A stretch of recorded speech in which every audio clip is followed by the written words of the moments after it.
Hey guys, Desolator Magic here, and it's time for another spooktacular Spooktober spook video with extra pumpkin spice, of course. So today, the famous author known only as Archive posted a very interesting update. It's a state of the game report for October 2019 for MTG Arena, which sounds boring and sounds like some kind of changelog, but it's really not. So we got some present information and then some pretty interesting future information. So first, the performance check-in, or I don't know if they call it a check-in. What are they, going to a hotel? It's a check-up. I mean, if anything, this is just a press release. Anyway, performance improvements and overall client health is our highest priority for the game right now. And that is true. If you crash in the middle of a game, you basically lose.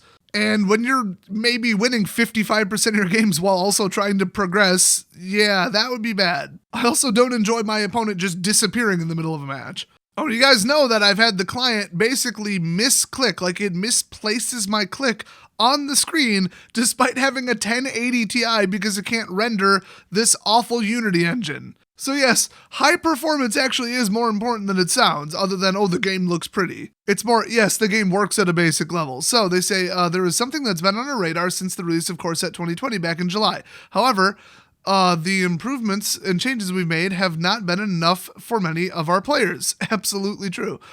We need to do more, so we're going to do more. I quite like the sound of that, and we're going to keep at it until we can provide the experience players expect and deserve. Since the release of Throne of Eldraine, we've increased the number of developer resources dedicated to finding and fixing the underlying problems.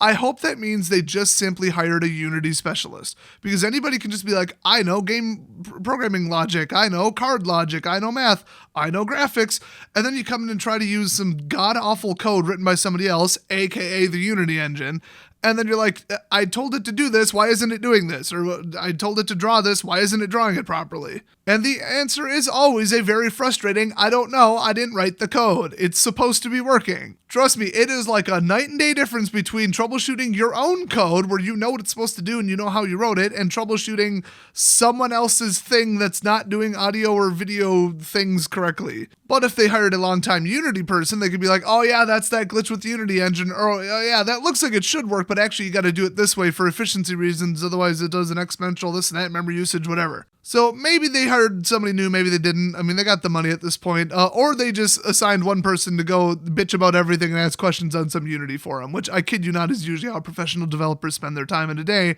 when they're trying to track down crap like this. So they say, today we want to give you more insight into what we've discovered so far and what we're doing to solve it. Now this is very interesting. So 1, gameplay crashes. Yes, I have had a grand total of 0 game crashes on my i9 1080 Ti system. But the last 2 times that I tried to play fairly recently on my laptop, which just has Intel onboard garbage, it crashed, I'd say, an average of like 1.2 times per game. I don't think I got away with one game where it didn't crash, and some games it crashed multiple times.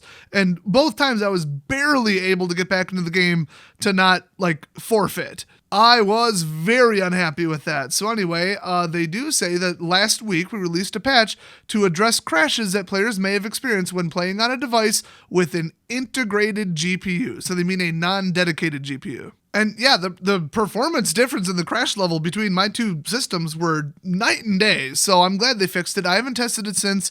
And also, I actually rebuilt my laptop with a different motherboard from a nearly identical model that did actually come with an NVIDIA 540M.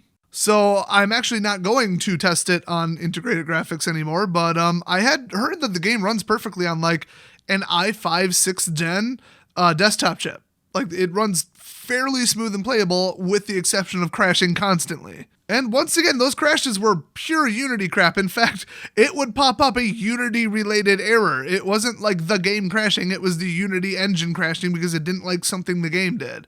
And those types of problems are just nasty to track down. So I'm glad they made that a high priority, because you can very easily run Arena on a very low-powered system with very okay integrated graphics, except you couldn't because it would crash.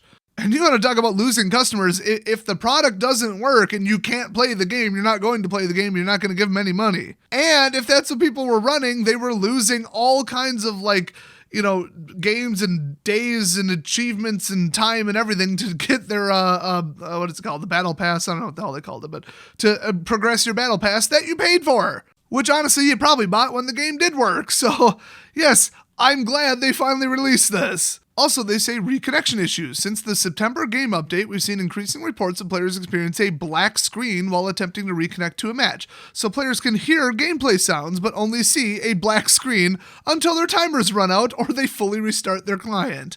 A fix for this issue is currently being tested, and we hope to have it resolved with the October game patch, which I believe is like the 20-something, so it's coming right up. No, I personally have never seen that. It might be AMD specific, might be, I guess, NVIDIA specific, but like older cards. It does sound like a graphics error where it just fails to reinitialize the entire layering and display of the window itself. And it actually could be Windows 7 or Windows 8 specific as opposed to 10. So it's just one of those things, but they allegedly have a fix, they're testing it, and they're going to roll it out. So awesome. Like I said, I'm not familiar with this, but it sounds like it only happened when you disconnected and were attempting to reconnect to a match, because they said you can fix it by restarting the client. So I don't know if they're saying, oh, already it's when you restart your client and then you got to restart it again, or if it was on a network disconnect. Either way, it's coming soon. So next up, gameplay hitches, FPS drops, and unresponsiveness. Yes, that would be nice. These FPS drops are unforgivable. I mean, I almost have the fastest damn system that money can buy, and I get frame rate drops in a card game. Like, holy crap, that should not be happening. So they say, based on player logs and internal reports, this appears to be related to how our asset database handles finding all the things necessary to display a card in Magic the Gathering Arena. And actually, with my own experience, that is exactly what I suspect it is, so they're probably correct. This goes beyond card animations or particle effects, textures, shaders, rule hangers, artwork, even the size and shape of the cards when they're in your hand, on the stack, on the battlefield, in your graveyard, etc. And yeah, the way that they're drawing it and composing the layers of graphics is very inefficient. And that's what leads to this, because as soon as you have like a certain number, it gets exponential. Like if you're drawing the card, then the corners, then the transparency effect on the corners, then trying to like anti-alias or whatever the corners or anisotropic or whatever it is. Oh no, it would be anti-alias. But then, you do that for every card, and then there's multiple cards in play. Like it starts to say, well, now I have to render this one little bit on top of this, on top of this, on top of this, on top of this, but then they all have to render under it, and then you have to do it in the order that they're stacked. There's the exponential problem, and I think that that's what's leading to it. And it just overloads the resources of any video card because it's trying to all happen instantly instead of either on a delay or whatever you do to fix it. So I noticed this when you draw your list of decks, it will always drop to a miserable frame rate of like 3 FPS. And that's because they're trying to draw the little deck boxes and the art and this little animation times like 50 on the page, and just, you can't do that. There isn't a card fast enough in the world to do that, so they just need to stop drawing it that way. That's the solution. Have some of these assets pre-rendered and just draw them as individual layers instead of building them on the fly. That was a stupid way to do it in the first place, and any Unity programmer could have told you that ahead of time. So I'm starting to think they did not hire Unity-friendly programmers or Unity-experienced programmers. So anyway, they say this is why players may experience these issues outside of matches, such as during sideboarding, drafting, deck building, or opening boosters. Yes, that is correct. So then they say Magic is, I assume they meant to say one of the most, but they said Magic is the most content-intensive CCG in existence. Okay, if you say so, that's not true. As we grow MTG Arena, we need to scale the capacity of our asset system to accommodate this. They're almost acting like it's taking too long to fetch the artwork out of a database file or like a flat file. But then if they loaded it all into memory, it wouldn't work. But I don't think that's what's behind it, not from my experience. But, you know, preloading of textures at opportune times is a very, very high-tech, delicate thing that most 3D games do. So if they could just optimize that, they'd be better off. So they say, as we grow MTG Arena, we need to scale the capacity of our asset system to accommodate this. We identified the necessary improvements we need to make to our asset system. However, resolving this is going to take some extensive code refactoring and time. I've never heard anybody call it refactoring. You're not factoring anything. You're optimizing and loading things in batches and not loading things that you don't need to load, and combining multiple assets into one thing that's pre-rendered and showing that instead. But yeah, get on that. So next up, memory allocation management, colloquially known as a memory leak. We have identified certain assets which are not being correctly cleaned up between games, which increasingly bogs down performance the longer you play. Well, I've got 32 gigs of RAM, so I guess I haven't noticed that. This is currently our primary lead, and we are working toward a solution, but we'll continue to investigate as there are many, there may be other causes. No, if the RAM usage or the graphics card allocation just keeps going up and up and up and up and up, it's because you're not clearing things to memory properly. Even like VB.net and even in simplistic programs, clear your variables. When you are done with them, throw them away and then make sure that the garbage collector runs at a certain interval. And if you think it won't, you're running something in a very significant loop and you want to keep it tight, call it yourself. Well, in some languages, they let you do that. Next up, they say your reports help, and that is true. If you're whining about a problem and it keeps happening, but you don't actually report it, if everybody thinks that due to diffusion of responsibility, they will never find out about it. So there are hundreds of factors that can lead to performance issues, further complicated by variations in computer configurations and hardware. Oh yes, there might be a Windows 7 AMD 500 series card specific error, but only if you're running a 1 year old or more version of the AMD drivers. And like, it's that specific thing that's causing a severe issue. They need to know from your gameplay log everything. And there is like your whole dang hardware profile and everything in there. So if, 50 people report a problem and then they found one commonality between them, they can narrow it down way quicker than just blindly testing every combination of everything. So if you have even the most insignificant problem, but it's annoying, report it to them and include your gameplay log. Literally one report can help them out. 10 reports is going to help even more, but one report can solve it. So they say, this is why player reports are so important. Please continue to submit support tickets with the following information whenever you experience performance issues. 1. Gameplay logs. 2. DX diag analysis. And 3. Additional details. What you were doing, building a deck, playing a match, sideboarding. How frequently do you experience the issues? First time, after a few games, or every time you play, or infrequently, whatever. And the more you can provide, the better. And trust me, yes, as a programmer, that is very important. These reports fill in the gaps that sometimes we can't see, and they are vital to this process. Without your help, we would still be trying to find a viable solution to those gameplay crashes that are now fixed. And I mean, let me just give an example. If somebody says, well, every time I sideboard, the game starts stuttering. Okay, what OS, how much RAM, what version of whatever, what OS, how do they even try to do that? Well, I'll just hop into my random computer I happen to be using and try to sideboard. Oh, look, I couldn't replicate it. They got to get as close as they can to yours, and then once they identify it and can, repeat the problem, they can view it for themselves, they can replicate the results, then they start trying it on, well, let's try it on Intel, let's try it on NVIDIA, let's try it on AMD. And then they find out, oh no, it's Unity-wide, it's system agnostic, or oh no, it only happens to NVIDIA. Well, let's research that. And then they can see, well, how is it loading? How is it unloading? Oh, this is only happening to cards that have under 4 gigs of RAM. Oh, maybe it's a memory leak. And then there you go. And then they arrive at the fix that basically they just mentioned. So they do give a summary here. They say, in summary, game crashes and monitoring. We believe the changes we made on October 10th have solved this for players with integrated GPUs, but we're keeping an eye out for additional reports. So if you're constantly getting game crashes still on Intel integrated, let them know. Reconnection issues. That is currently in testing, and they hope to bring it out on October 24th. The FPS drops and gameplay hitches. They have identified it, but they're still working on the fix. And then memory allocation, they've identified it and they're still working on a fix. So that is the 4 most commonly reported issues. 1 solved, 1 is almost solved, and 2, they've at least identified what the problem is and are working on a fix. Now get this is pretty wild. They say, beyond what we've outlined above, we're also exploring other options such as IL2CPP, I don't know what that is, for additional performance improvements. All of this is going to be a lot of work, which is why we're on the lookout for an additional 6 software developers. Whew, that could be $1 million a year. I mean, but they're making it. The game has to work. They could lose $1 million a year just by pissing people off with bad performance and crashes. So with more openings coming soon, hello, think you could help? Apply. You know what's funny? I do. But unfortunately, I'm a white male, so they're not going to hire me. Oh well. I'm starting to think they have a poster up in their HR department that just says, if they ain't brown, turn them down. And then in a little fine print at the bottom, unless they're female or trans or some kind of LGBT, whatever. I should apply and it'll just be my resume is just, I'm good at programming, period, in size 48 font. And then the cover letter is just a picture of me protesting. And they'll be like, well, we can bend the rules. I mean, he does have mild autism. So there you go. Check that box. My ancestors, a quarter of them were Irish. There you go. They were discriminated against.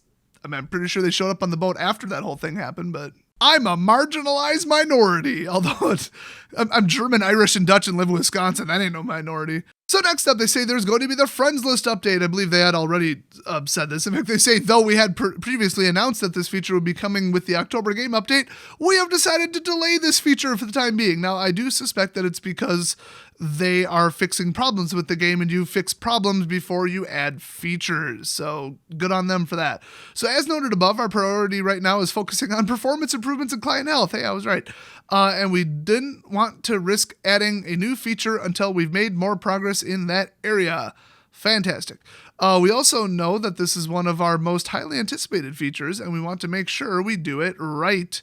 It's just a friends list. It'd be hard to screw it up, but okay. For those of you looking forward to this, we apologize for the delay. Everything we had previously announced for our social features remain on the roadmap, with friend messaging, friend deck sharing, and of course the friends list, with the goal to expand these features beyond that. 8-person drafts, spectating, oh god, that'll be fun, 4-player formats, etc. when the time comes. So that's the first I've heard of that. That's pretty wild. And next up, they go to talk about the Brawl launch event. So they say, now for the exciting things. I don't know, I get pretty excited about performance tweaks and coding, but not everybody does. So they're going to have the launch of Brawl from October 24th to November 1st. And this is kind of a theme in this article, and it's kind of starting to piss me off. The entry fee is not 0. It's 1,000 gold or 200 gems. So in other words, 1,000 gold. Do not spend gems on this bullshit. So your reward with 1 win is the Mace of the Valiant with the card style. So you get one of the card and the card style. That goes for all of these. 2nd win is Fairy Formation. 3rd win is Taste of Death. 4th win is Embereth Skyblazer. And your 5th win is Thorn Mammoth. I mean, it's got an entry fee, so I think it's probably you can get kicked out if you lose. So you actually need 5 wins, but I could be wrong. I don't think they specify, actually. So within the October 24th game update, we're officially adding Constructed Brawl to MTG Arena. Good, I've been waiting forever for this. It's so simple to implement this. We will be celebrating with a special week-long Brawl event where you can win a copy of 5 rare cards and their respective card styles. These cards were previously only available in MTG Arena through wildcard redemption. Oh, I thought those all sounded funny. Okay. As these cards were built for brawling and not found in booster or limited packs. Yeah, that is becoming a problem, isn't it? So I gotta give them out for free. Maybe you should just stop doing that. These rewards can be earned once, but don't worry, you can continue playing in the event beyond 5 wins. Oh, so it sounds like you just almost can't get kicked out of the event. I mean, if you already went 5-0, you wouldn't necessarily keep going unless you're showboating pretty hard. So I think you just pay 1,000 gold and you're in it, and the losses don't matter. So I feel a lot better about a entry fee if you can't like go 0-2 accidentally and get nothing and then have to re-enter, which always pisses me off. Very uncommon, but you never know who you go up against and how badly you'll get screwed over. It happens once in a while. So they do go over how to build a deck that's 59+1 for Brawl.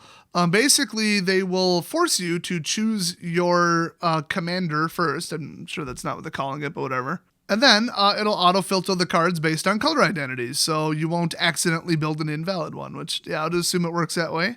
They also shared an example, believe it or not, of what the deck list will look like when exported. Basically, it'll say commander, then line carriage, and then your commander, followed by a blank line, and then the word deck, just to specify that that's where the deck goes. And then they read it in as like a flat file from the clipboard, and ta-da, you can import and export. And then they're saying they're having a Wednesday Brawl. Beyond our Brawl launch event, there will be a Brawl play queue every Wednesday, starting on November 6th at 8 a.m. Pacific time, and available for 24 hours. Like our other standard play queues, there will be no entry fee and no additional rewards, but games will grant quest progress and continue to award any daily or weekly win counts. So if you need more Brawl in your life, it will also be available all the time through Direct Challenge, and be sure to check out your participating local game store for Magic Brawl or Magic Weekend Brawl.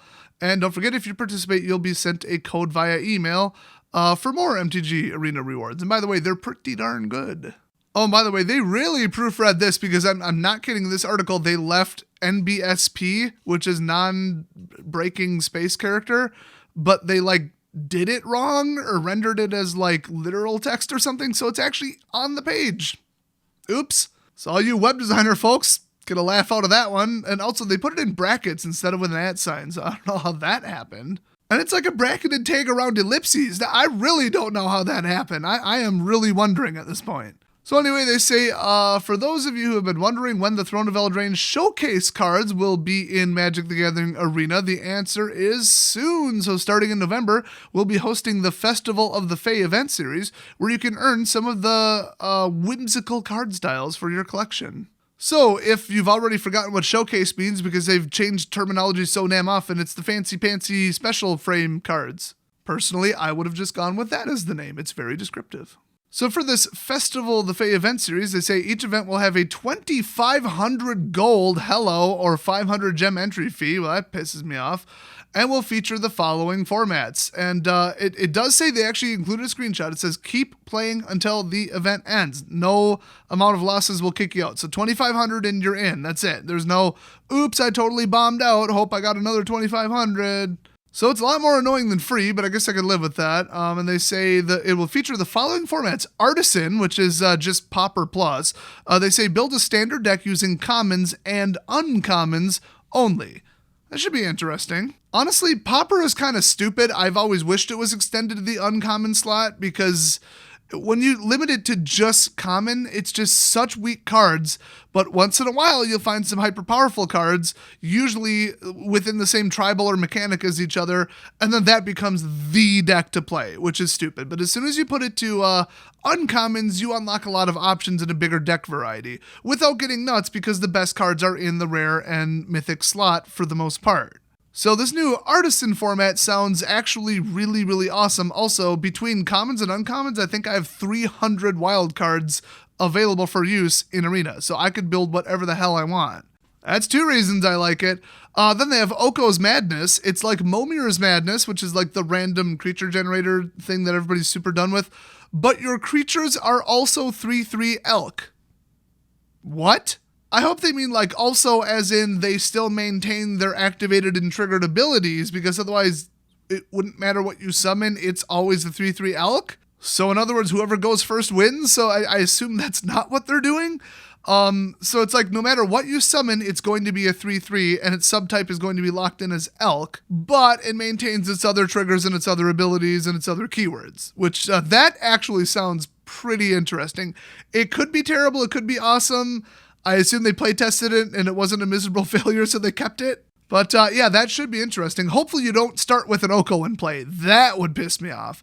Anyway, then they have Cascade, which is one of the worst keywords in the game. I think it might actually be a 9 or 10 on the Storm scale. And a lot of Cascade cards are currently banned in multiple formats because Cascade sucks. But this is slightly different, but not really. It's actually just kind of worse. So when you cast your first spell each turn, exile cards from the top of your library until you exile a non-land card that costs less. You may cast it without paying its mana cost. So very luck intensive, but people have built very manipulative, abusive decks that take advantage of this. But it's almost always with like suspend and stuff, because the suspend converted mana cost is different than the suspend cost. So it qualifies even though the spell is hyper powerful, but then you also don't have to wait for it. Actually, I think I got that backwards. What am I thinking of? It's not suspend. Yeah, actually, suspend is the exact opposite of what I've just said. I don't remember what people use for abusive Cascade decks, but it's some mechanic where the CMC isn't what it really should be. But yeah, I don't like Cascade, but this might work in Standard. Who knows? I mean, like I said, it all comes down to luck. What you pull, what happens to be next, and yeah. So Artisan is starting on November 3rd. That'll be the first one. And he says, for those who have done the math, 3 events with 5 card styles leaves more room for adventures. I don't know what he means by that. Is there more than 15 showcase cards? I don't know where they're going with that, but okay. And you'll find the remaining showcase cards available for purchase through the in-game store. Oh, so he's saying there's more showcase cards than 15 and you got to buy them. Thanks for reminding us of that. What great news. Now, in the screenshot, they actually show the bundles, like the feisty food bundles. It's the Golden Goose and like 3 other food-related card styles. 1,800 gems for 4 card styles. Holy crap. But then they've got a couple like lesser ones, like the Knightly Honor Showcase Bundle, the Deadly Secrets Showcase Bundle, the Walk in the Woods Showcase Bundle, and each of those are only 3,000 gold coins apiece. That's kind of reasonable. I mean, I'd rather open 3 boosters, but if you really like show-off cards and showcase cards and make your deck look pretty, that's a pretty reasonable price. But then directly to the right of that, they have for 2,500 gems. I mean, what is it, like 10 or 20 bucks? Like, holy crap. It's the Lands Foretold bundle. It's just 5 lands. That's it. And you don't even get the lands. You just get the card style. I think it's the 5 castles. I don't know. This isn't a very high-res photo. 2,500 gems, and all you get is to show off with just 5 cards in some of your decks. Wow, I'd rather get almost the entire Mastery Pass. Whatever, everybody knows all these show-off cards and the card styles are like the, elite whale, I'm too rich or too stupid with my money. It's for those people. Also, some other interesting things. They say daily wins now with XP. And no, this doesn't involve us removing it from the weekly win rewards either. We're adding 25 XP to the daily win rewards for the first 10 wins of each day as another way to help players catch up with their leveling if they missed out on a few quests or didn't always finish their weekly wins throughout the first month of the Eldraine Mastery Pass. So you guys know to level up your Mastery Pass, it's 1,000 XP per. So if you really, really, really need to squeeze out just a little bit more, you can get 10 wins per day and get an extra 250 XP, which is, not much, but it's still something. And then if you just play heavily and you're like probably going to make it there anyway, you might be able to get there a little bit faster than the average person, which is kind of nice. So it's a small amount, but that's like on purpose. And I do kind of like that. I mean, you would need in 4 days to get 40 wins, 10 each, to just get 1,000 and out-level somebody else by 1 single level. But, getting that Fox leveled before anybody else by playing ultra heavily was kind of neat little reward. Honestly, I kind of feel like it should have been 50. Half a level for 10 wins? I mean, come on, guys. So just as a summary reminder, they say Brawl and the Throne of Eldraine showcase cards, both of those and the new events, will be arriving on October 24th alongside a bunch of the performance updates, bug fixes, and all that crap. And then November 3rd is when they're going to roll out like the second wave of the stuff. So unless it gets delayed, I'm very much looking forward to this. I mean, they're continuing to move the game in a very positive direction. It seems like even the 25 XP thing, they maybe listened to the community who's saying, oh man, I was, on vacation for 3 days. Now I can't catch up and I can't finish it, even though there's several days of leeway built into the Mastery Pass. But I mean, I personally think it's dumb that they kind of expect people to play every single day. But the bulk of the XP is from the weekly 15 wins. Actually, isn't it exclusively weekly at this point? I don't even remember. So, I mean, yeah, they're listening to our bug reports, they're listening to the feedback, they're making changes, they're adding fun new formats, and I do mean fun new formats, like Brawl and like a friends list in casual games, and they're eventually going to look for like multiplayer spectating, 8-player, 4-player games.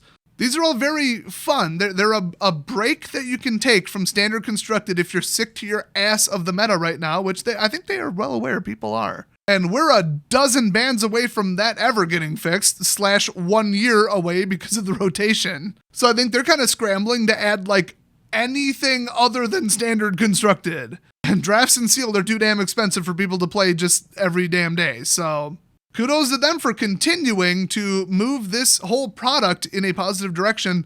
Very few things have been done with Arena that just absolutely piss people off. I mean, the whole, we're adding historic and you got to double redeem wildcards, and then people were like pissed, so they walked it back. It's like the opposite of what EA does. It's the opposite of what like Blizzard does. They don't listen to anyone. That's not true. They listen to their idiot management who's never played a video game in their life, their greedy asshole management who listens to their stupid dickish stockholders. Or if they're privately owned, they're probably partially privately owned by Tencent, which is just basically Chinese Valve, which is like practically a branch of the Chinese government at this point. With them, you can expect that every game, every product, and every update is going to be anti-consumer bullshit that'll piss people off, and they're never going to walk it back. So I do appreciate that Arena, just that team, which is a lot of outside people that they hired all at once that never did work at Wizards. The majority of them didn't. They were brought on.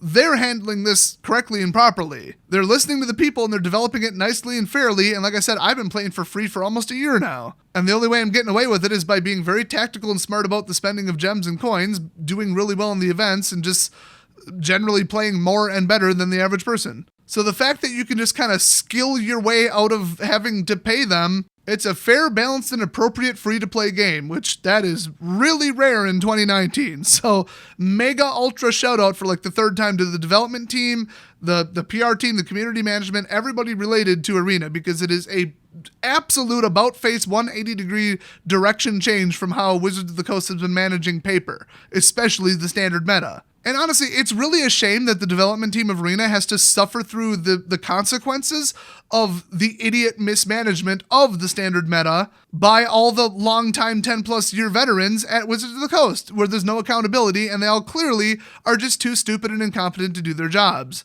They need to just stop printing bullshit like Golos and Field of the Dead. Like, I could have told you just looking at them, well, these cards are broken, unfair shit. I mean, Scarab God, the Phoenix, that stupid Chandra's triple prowess bird. Actually, it's not technically directly prowess, but it functions like it. Torbrand, the stupid broken dwarf. I mean, they need to stop with crap like that. I would hate to be on the Arena team just looking at all of the cards before they come out and just being like, oh my God. And there's nothing they can do. They just make the code.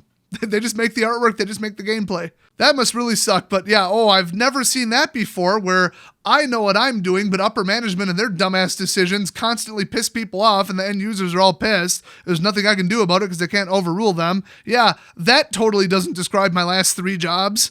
When I worked IT, low-level IT at the hospital where I used to work, very shortly after I left, the entire IT department got fired. I am not kidding. They kept maybe 2 people out of 30. Management was so fed up with them, they just absolutely scorched the earth and got rid of everyone. And I'm just sitting there like running tickets and using their stupid policies and complying with all their dumbass decisions and hearing it from the end users. I'm glad I left that job. Then at my last job, oh my God, they almost went bankrupt every single year that I was there because of stupid management decisions, and I just had to go along with it. And I mean, the company was worth like, I don't know, $100 million probably in total property and equity and stuff. And I was the CIO, the absolute head of the entire IT branch. And still, the stupid budget issues and the stupid, like, them declining stuff that we absolutely need, like when the printer breaks, we kind of need to replace it because people need to print, and it just comes back from management as declined. I'm like, what are these idiots doing? Oh my God. And then eventually I quit. And then I heard that they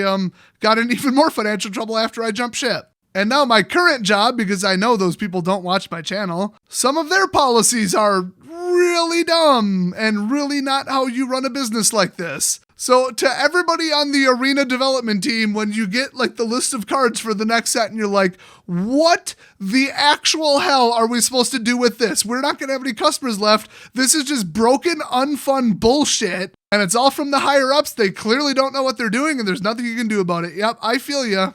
If I were you, I'd quit. It is not worth staying at a company that mismanaged and that badly run. And look at the turnover rate according to Glassdoor.com.